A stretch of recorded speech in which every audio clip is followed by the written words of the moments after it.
One. And let's come back together, please. I know, everyone wants to keep talking about it. We'll continue the conversation over cocktails, our dreams of future arts leaders. So I would like you to raise your hand if you pictured someone that you know taking your job in 20 years. Interesting. And raise your hand if you imagine someone that you do not yet know. Oh, amazing. Amazing.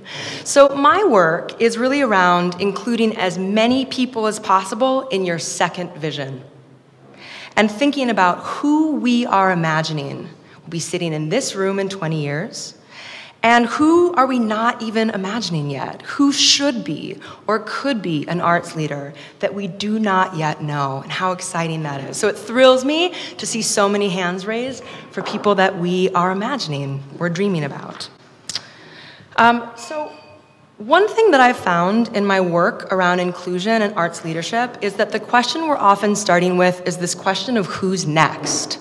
And next is bold-faced here. So we get stuck, or not stuck, we start the conversation in this dialogue around a fellowship, or a program, or an initiative, or a mentorship role. And in a way, I find that we, in many ways, are perpetuating a power structure by always talking about who's next. And I feel like if we have our minds just solely focused on 20 years from now, that we're missing something happening in this moment. We're missing now. So a part of my work has been thinking around this idea that it's not next, it's actually now.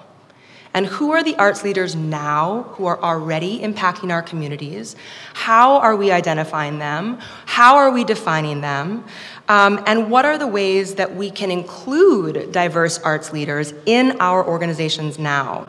So it made me think about this yesterday when we took the informal survey and we asked what were the goals, the top 2 goals of your organization right now looking forward. And the top 2 were engaging new audiences and engaging diverse audiences. And my belief is that the way to do that is by engaging new leaders. And not only at the artistic director role, but new leaders throughout an organization. New leaders bring new audiences. They bring diverse audiences. So this is about a paradigm shift that we need to make now. So today I'm going to talk about one initiative called ThisGen 2016, which I was proud to be a co-curator of. And I'm going to talk a little bit about what we learned from our convening in 2016, as well as some big ideas that I've learned in working with organizations around this question of equity and inclusion. So ThisGen was a convening held in Toronto in 2016. It was grounded in the question of who's now. It was clearly not called Next Gen. It was called ThisGen, this generation of leaders. And we wanted to bring together people from around the world to talk about what we were seeing and what we were experiencing across the field and also around the world. So this was co-curated with my colleague Ravi Jain from Why Not Theatre in Toronto, who spoke here last year. And it included 30 arts leaders from 5 countries for a collaboratively led and planned conversation. It included some people who are here at the summit, including Madani, including Sarah Stanley and Leslie as well from Soul Pepper. And it was hosted by 4 theaters in Toronto, Soul Pepper, Theatre Centre, Canadian Stage, and Factory Theatre. So in looking at the group of arts leaders that we wanted to bring together, we wanted to encourage and invite inclusion and diversity on many levels and not just race and ethnicity. So we looked at people who work in institutions as well as grassroots organizers and independent artists, people who hold various roles within our art form, artists of various ages, and then also people and arts professionals at different stages of their career. So in this conversation, there were 5 big ideas that came out of our days together. And as I said earlier, I've found that these big ideas have been repeated in the conversations that I'm doing alongside organizations. So I'm seeing and feeling this trend on both sides, from an institutional side and then also from the artists who are engaging with institutions and or working alongside them. So I'm going to talk through those quickly. Okay, so 5 big ideas. The first one is the idea that we need to, as a field, expand our definition of leadership. So yesterday, a couple different people talked about expanding our idea of theater, expanding our idea of digital technology. And I would say that we also need to expand our idea of leadership. So today's arts leaders do not always fit into traditional roles and career paths. This includes community organizers, this includes activists, artists, and advocates who might wear many hats on a day-to-day basis. So these are arts leaders, we are arts leaders, who are already leading in non-traditional and powerful ways. So when we talk about leadership pathways, we have to make sure that we're identifying and including space for all of the different people who truly are serving as artistic leaders within community. Many of these people, many of us, are not the artistic director, but do have great power within a community. So how do we include true artistic leaders at many levels of an organization? And how do we find them? So the first one is redefining. The second big idea, this is an organizational diagram, graphic, but the idea is that inclusion must happen at all levels of an organization. This is a theme that we've heard multiple times today, and I just want to re-emphasize the importance of this. So oftentimes, we see that inclusion and equity initiatives only target programming. It's an installation, it's an exhibit, it's one play in the season. And that we are recognizing that a diversity or equity slot in a season calendar does not mean true equity. So are we looking across our organization on all levels and ensuring that our community partnerships are inviting people in? I love what Tom said about outreach. That really is a model that I see many times in organizations, that we're going outside. And even the term of inclusion is indicating a power structure. We're in, you're excluded, you're outside, so we're going to open the doors to you. Rather than seeing and recognizing all the ways that communities are already leading in the arts and that they may just not be taking place in your building or in our buildings. So ensuring that we're inviting people in, and then leading to the third big idea, which is a Tom Cruise Mission Impossible slide, meaning action movie. And that is that once we've included arts leaders within our organizations, that we're giving them power to take action, that they have agency to make decisions, they have agency to bring in and hire colleagues that they know from their work. And one trend that I've seen is that often diverse arts leaders who are brought into an organization don't actually have the power to make change. They have the power for their exhibition, their show, maybe the creative team in their show, but not actual long-lasting change within the organization. So how can they take action? The next one is a three-legged race contest, meaning that we're working in partnership with. Yes, we're working in partnership with, so that the pathways and the ways that we're envisioning next leaders oftentimes have a power dynamic that's built into them, of a mentorship or an initiative, which is the power dynamic that we know and you don't yet know. So let us take you in and help you understand, rather than going alongside and in a partnership vision. So the idea that including diverse leaders and in an equitable way within an organization means a partnership that does acknowledge different experiences and expertise. That arts leaders who are coming in, who may be community organizers for 15 years, are bringing in invaluable expertise into the organization. And I wanted to also comment on something that was brought up earlier this afternoon, the idea of walking with, which is such a powerful one, and also add the idea of stepping back. So there's a term right now that's being used a lot in the States within activism of step up and step back. Know when it's your time to step up and be an advocate and be present, and know and accept the time for you to step back and to allow someone else to lead, and allow someone else to take the floor with their expertise that they're bringing to us. And then the last one is something that we've been thinking about today and just looking at the Post-its on the wall during the break, the commitments to action. But it's this understanding that everyone in this room has a sphere of influence and is in many ways a gatekeeper. We all make decisions all day, all week, all year that influence the culture of our organization and or our community. So what are the ways that we, on a very personal level, can make an impact regarding inclusion and equity? So one of the trends I think we feel is that in conversations like this, it feels like the challenge is so large and it's very hard to make an actual change. Someone said in my table conversation during the Post-its, are we speaking on behalf of ourselves or our organization? And who's making the commitment? And so I would challenge all of us to really take it in as ourselves, because it is both. It's inherently both. So what are the ways that we can be change agents for the space we do occupy, whether it's hiring in a large way for an organization, whether it's who we're inviting to our open rehearsals within a theater, and who are people who we've never seen or traditionally don't feel welcomed into our space, and how do we identify all of those small actions as a way toward making larger change. So those are the big ideas, quickly rushed through.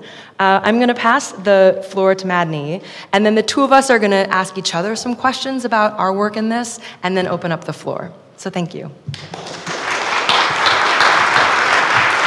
Good afternoon. It's an honor to be at the Canadian Arts Summit. Thank you to Robert Foster, to the advisory committee, to Shannon and the team for their generous welcome. It's been energizing to be amongst so many illustrious Canadian leaders. My name is Madani Younis. I'm the son of two immigrants that moved to the UK. My mother is from Trinidad and Tobago and from a strong Presbyterian family. My father is from Pakistan and from a strong Muslim family, so you can only imagine what my childhood was like.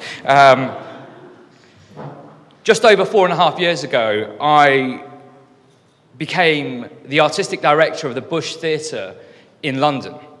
And in that moment, I also became the first non-white artistic director in the history of London's theatres, which is kind of a bittersweet thought, right? To be both the first is a kind of accomplishment, one would think. But actually, when we think of London, the idea that I should be the first should not suggest to any of you that I was somehow the best person that was available, because we should also acknowledge that there were many better than me before me. But nonetheless, I became the artistic director of the Bush Theatre. 7 weeks ago, we reopened the Bush Theatre, having been closed for 12 months. We just spent £4.5 million on the largest capital redevelopment of our theatre. I mean, before I started, the theatre was based above a pub in Shepherd's Bush, playing to 80 seats. And some of you may remember that from yesteryear. But we moved house, and this moment was a significant moment for us. The institution started to reach for the stars. And that was the challenge for me. How do I take an institution that was seen as being on the fringes and move it more into the centre? We spent a year outside of our building. So the building was shut completely. We spent that year making our work in found spaces. And a couple of our speakers referenced this idea of what community engagement is. So look, I have a building, I make work in a building, but I come from a background that isn't based in buildings.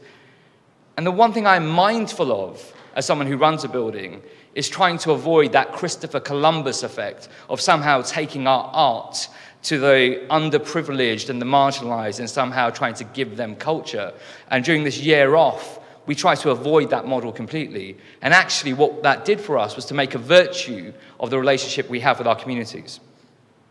Before I move on, before we left the building, we commissioned an artist to kind of create a piece of art to kind of celebrate the moment we were in. I'm going to share this piece of art with you now, and it will save me from having to spend 15 minutes telling you about what we do. All right, so I'm going to share this thing with you, man. Enjoy.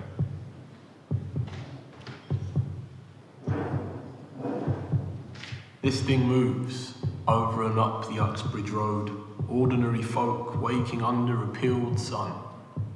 moving through traffic and bustle, repeat. Rainy days make it hard on the bones, commotion draped in fragments of drama. Love leaves, love arrives. Both instances happen on the stage of the heart. West London winter seasons, around the domed churches and poised mosques. A flock of pigeons explodes beneath the sky. Market canopies collect bits of secret rain. Road sweepers lean wearily on their livelihood. Languages reverberate off each other's phonics. Shopkeepers rattle awake metallic shutters, and the morning paper gets picked up by the hands of the wind. This thing moves, all the way out into the arms of a theatre far out west. 1972, raised above a pub, makeshift and ordinary. It was never supposed to last. It was never supposed to work. Adversity filled its seats way before people did. But we all need stories, because stories are who we are, and the places we left behind, and the scars we survived. Soon enough, they would all come to fill the shadows, kicking out the dust and long echoes. Eager to feel the mythical, the realm of magic and pretend, as applause startled the evening hours again. This thing kept moving, years on, as a theatre which opposed tradition and class. Sidestepped convention, took risks, holding the struggles of its people together. Placing their voice way above the grandeur of skyscrapers, etched script into walls, shattering molds and inventing fresh paths. It moved and moved along its line, championing forgotten whispers, igniting fury, placing a spotlight on the galaxy under tongues. This thing, this force, this necessity, giving, adding, stirring us into a new way, perspective and plurality, culminating into the grand lesson of theatre. And it is here that this thing slows to stop, like the end of a play or the closing of a book. And all that has been absorbed and all that's been felt now lives on in the body of those who sat amongst its alchemy. The actors take their bow, the audience stand to applause, and one by one each filter out, returning to their lives with a new world, alive and swelling inside the home of their synchronized blood.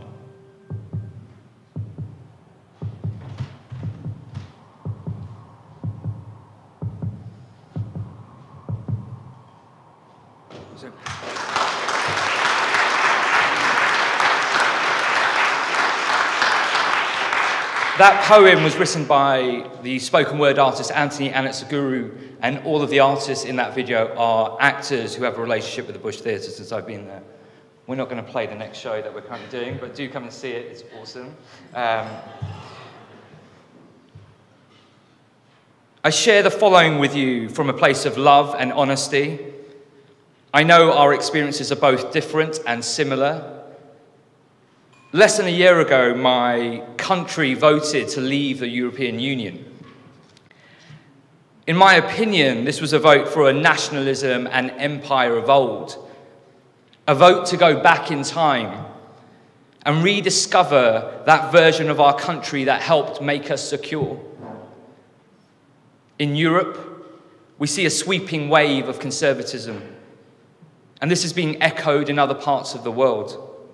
Against this backdrop, we see the cultural sector confronting the idea of quote-unquote diversity. Diversity has become a catch-all for race, for gender, for disability, for refugees, etc., etc., etc. The diversity in many ways has become a euphemism for otherness. Diversity is used to articulate everything that is not reflected within the dominant culture of our societies. In the last 5 years, we've seen the corporatization of diversity. National funding bodies, trusts and foundations have introduced metrics to measure diversity, i.e. quotas, targets, etc., etc. They are, in effect, both a blunt and necessary mechanism of change. Some funding bodies have even gone so far as to suggest that there is a penalty for organizations that are not seen to be being diverse. I watch as theatres have started introducing the bizarre idea of colorblind casting as some sort of gesture of change. At precisely the same moment in which race is at the forefront of a global conversation. The idea of colorblind casting is an absolute anomaly to me. I suppose because of what I look like, I mean, regardless of being an artist, that I can be stopped in the streets of London by the police and just randomly stopped and searched. The door to my bathroom at home is kind of littered with pink slips, which is what the Metropolitan Police in London give you when you've been stopped. So my bathroom wall has this wall of kind of pink slips.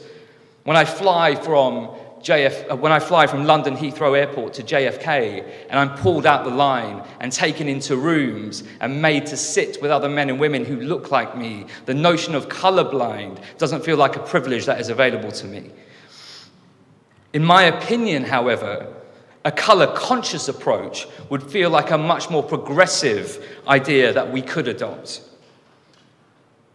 The irony of the current approaches towards diversity has, in my opinion, seen large-scale cultural institutions co-opt and neutralize the debate around diversity. This debate has quickly stopped being about the politics of race, gender, disability, and instead become about a checklist of things that we have to do, or at least be seen to do. At its worst, it is not really about creating structural organizational change, but instead about how we can maintain the status quo. As a friend once said to me, a very dear friend, I'm getting heckled by sneezing here. As a very dear friend once said to me, it is far easier to imagine a dinosaur on stage than it is to imagine more than one woman of color running a national cultural institution. And no truer word has been said, in my opinion. I work in an industry that is selectively virtuous. The irony for me is that when one is in rooms working with policymakers, leaders, and institutions trying to imagine the benefits of diversity, be they socio-economic, cultural, historical, etc., what one is really helping these leaders to negotiate are the ideas of white privilege and white fragility. And by white privilege, I mean, to make that more concrete, I am describing a white, middle-class, male, able-bodied Christian hegemony, is what I describe. But that being said, if I'm spending my time helping to confront these questions, which are super real, I mean, let's be honest. I mean, that is a fear that is innate. I mean, being here for the last couple of days, we talk of diversity and otherness, but actually, there is another fear that permeates this room, that is unspoken. These processes are often emotional. I mean, this morning for me was really powerful. For the brothers and sisters that spoke, I absolutely understand that experience in another way, in another context. But these processes can be transformational. And they can help organizations move forward. It is often said to me, people, they say this less to me now, but they used to say to me, change is slow, Madani. It's going to take a couple of generations. It will be better tomorrow. In the meantime, I've seen buildings emerge from dirt and rubble that become national institutions. As artists of color, our promise is always the promise of tomorrow. But tomorrow is not promised to any of us. So the idea that change is slow, tomorrow isn't promised to me, and I sure as hell want it today. That idea of the long process feels disingenuous because these leaders that we talk about, leaders in this room, have the power to change, have agency to change. To create real cultural shift, I'm repeating some ideas that have been said, but I suppose it's always worth reinforcing some of this stuff. To create real cultural change, one has to start with the diversity of our boards and their appointments of artistic directors and senior teams. Institutions have to reflect the cities they live in. In less than 20 years, half of all young people in the City of London will be of dual heritage. In less than 20 years, in our lifetime, in my lifetime, half of all young people will be of dual heritage. My greatest fear is not that these cultural institutions like the Bush, etc., will still be around in 20 years. My greatest fear is that these cultural institutions become the enclave of a chosen few if our generation does not ask more pertinent questions now. This is a provocation, I suppose, to us all, because I asked this of myself back in the UK. If we were to look at the cultural experiences of our countries, our respective countries, post-Second World War, and over the last 150 years, through the lens of the art that we have produced, would the art of the last 150 years, of the last post-war, would the art we produce really reflect the diversity of all the men and women who've helped to make our country great? And for me, that's a really live question at the moment. Like this is not a comment on your celebrations, I know not enough to comment, but in the UK, if you looked at the cultural experience of the immigrant populations through the lens of British theatre, you would come up with a very narrow sense of how far we have come as a people. Derek Walcott, God rest his soul, once said, when he was working in the UK, I think in the 90s, Derek Walcott was over there. And I've got this quote on the wall of my study. He said, "Artistic directors, producers, and programmers are predisposed to programming work that reinforces the colonial demeanor of its immigrant populations." I think that's a really powerful idea. So as long as we are passive and we dance, we're good to go. And I think it's such an interesting notion for me, the idea of when the immigrant voice is palatable and when it is not, both in society but also in our cultural buildings. So here's my provocation. If the last 150 years or the period post-war in the UK do not reflect the cultural experiences of our respective great countries, do we dispel the idea that our sector that is deemed by others to be bohemian, left-leaning, and liberal is actually monocultural, middle-class, and at times conservative? Finally, to close, in this room there are men and women who have real power, who have real agency. You don't need to look behind you. You are all here because you have those things. And whose experiences from around the world help them to understand that there is another way of being. And to those of you, I say, quite simply, you are not alone. I leave you all with one question. What are you personally willing to sacrifice to help create a cultural sector that is more equitable, just, and representative? Thank you so much.